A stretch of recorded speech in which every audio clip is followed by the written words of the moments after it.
뉴스 토픽. 지금으로부터 1년 전 검은 옷을 입은 홍콩의 젊은이들을 중심으로 수많은 사람들이 모였습니다. 벽돌과 고무탄, 그리고 체류탄이 뿌려지는 곳. 수많은 시위가 있었고 지금은 코로나19 사태가 발생하면서 홍콩에는 두 가지의 마스크가 공존하는 위기의 땅이 되었습니다. 홍콩 민주화 운동으로 방독면, 코로나19로 마스크를 쓰게 된 홍콩. 현재의 홍콩은 정치적으로, 생존적으로 위협을 받고 있습니다.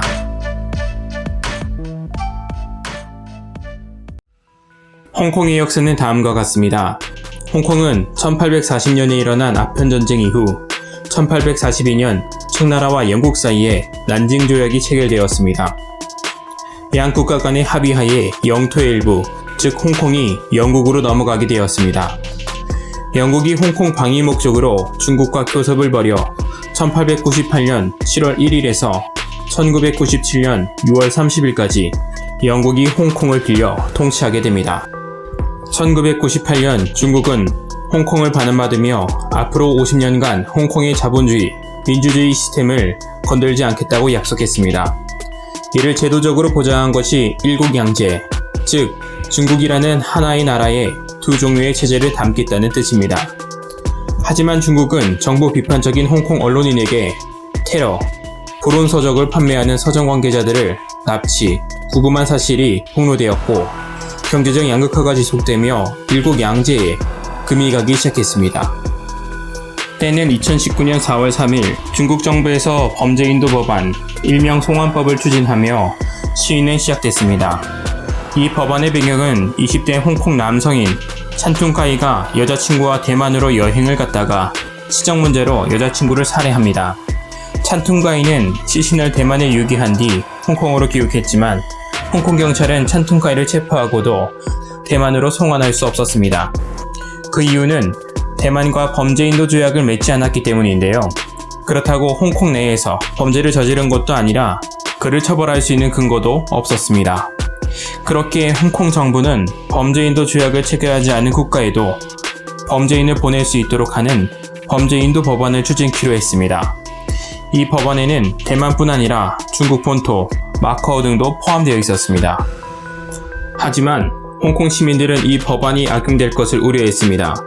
이 법안이 통과되면 중국 정부가 부당한 정치적 판단으로 홍콩의 반중 인사나 인권운동가를 중국 본토로 송환할 수 있게 됩니다. 그래서 홍콩 민주화 운동은 2019년 6월 9일부터 시작되었습니다. 이 시위를 상징하는 색은 검은색이며 그 의미는 홍콩의 민주주의가 죽음과 몰락의 위기에 처해 있다는 의미입니다. 홍콩의 시위대는 5가지를 요구한다고 말했습니다. 하나, 범죄인도법의 완전한 철회. 둘, 시위대 폭도 지정 철회. 셋, 홍콩 경찰의 시위 진압에 대한 조사위원회 설치. 넷, 체포된 시위대 전면 석방 및 불기소. 다섯, 행정장관 직선제 실시.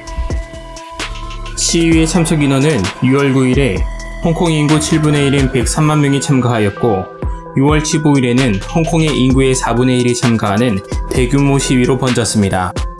이에 홍콩 시민들은 5년 전 우산혁명과 달리 물러날 곳이 없다. 우산혁명과 같은 평화적 시위는 얼마 안가 해산이 될 것이다 라고 말했습니다. 시간이 지남에 따라 시위는 장기화되며 과격해졌고 이제는 돌아오지 못할 선을 넘었다는 평가가 나오고 있습니다. 수많은 사건 사고가 이어지는 민주화 시위는 홍콩 정부에서 인도법 제정을 9월 4일 공식 철회하며 일단락되는 것으로 보였으나 시위대는 5가지 중 1가지만 이루어졌다며 시위는 계속될 것이라고 말했습니다. 그러던 중 10월 5일 홍콩 정부가 복면금지법을 시행하였습니다. 이에 유엔은 홍콩 정부가 시위대 마스크 착용을 불허하는 복면금지법을 강행한 데에 집회의 자유를 보장해야 한다라며 우려를 표명했습니다. 수많은 나라가 홍콩에 이목을 집중하고 있습니다. 11월경 중국이 홍콩 전면 통제 선언, 홍콩 과기대학 학생 사망, 홍콩 경찰대 시위대 가슴 총격 발포, 인민해방군 홍콩 투입을 하였습니다.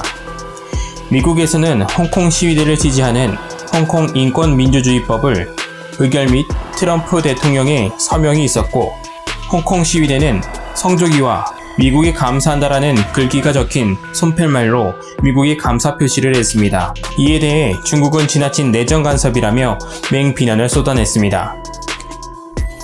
특히 중국 외교부는 28일 테리 브랜스테드 주중 미국 대사를 불러들여 법안 성명은 홍콩의 업무와 중국 내정에 간섭한 행위이며 국제법과 국제관계의 기본 준칙에도 어긋난다라며 미국의 일방적인 행태에 중국은 반격할 것이다. 이로 인해 모든 책임은 미국이 져야 한다라고 으름장을 놨습니다. 12월경 트럼프와 시진핑의 통화가 있었고 코로나 사태가 작용하여 4월까지 홍콩의 민주화 시위는 잠잠해지는 듯 보였습니다. 그러나 2020년 5월 28일 전인대 중국인민공화국 전국인민대표회의에서 홍콩 국가보안법이 통과가 됩니다. 이 사건으로 홍콩의 민주화 시위대는 격렬하게 반발하고 있습니다. 하지만 코로나19 사태 이전보다도 더 강하게 진압하고 있는 홍콩 경찰 측에서 마구잡이로 시위대를 체포하고 있는 데다 코로나19 감염 공포까지 겹치면서 시위 규모는 점차 줄어들고 있습니다. 두 가지 마스크가 공존하는 위기의 땅 홍콩. 끊임없이 영토 분쟁을 일으키며 몸집을 키워가는 중국. 이를 견제하는 미국. 이에 따라 어느 편에 설지 결정해야 하는 각 나라들. 홍콩의 민주화 사건을 보며 많은 것을 볼 수가 있는 것 같습니다. 이상 뉴스토픽이었습니다.